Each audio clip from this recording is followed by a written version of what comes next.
Hey there, guys. I need to clarify some things about the push mechanic on this game. So, I think the way Capcom has been marketing the push mechanic has been very vague. So, when you look at the official gameplay trailer, for instance, and you see the way the push is demonstrated, you block an attack, and then you are able to press L1 again to push an enemy back. That's how it makes it seem like.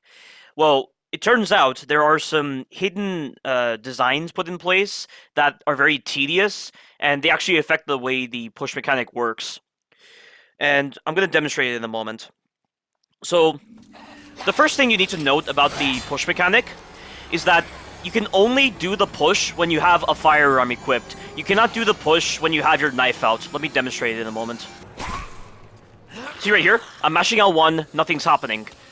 That right there, it should have made a lot of sense, but it didn't. However, when I swap to my pistol, this happens.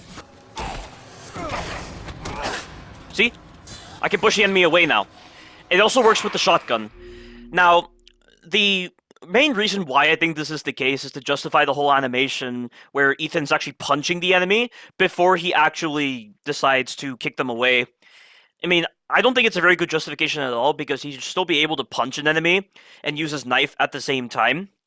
But you need to keep that in mind when you decide to push an enemy back.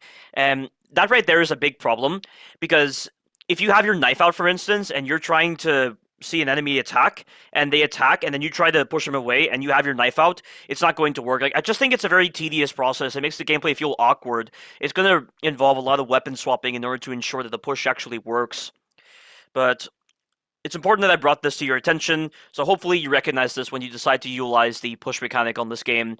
Always make sure you have a firearm equipped so that you can do the push. You have to make sure the attack that you're guarding is an attack that doesn't do any damage to you, like for instance with the grab. I mean, yes, it works with other attacks, but you take damage in the process with those other attacks. So bear that in mind and you will be fine.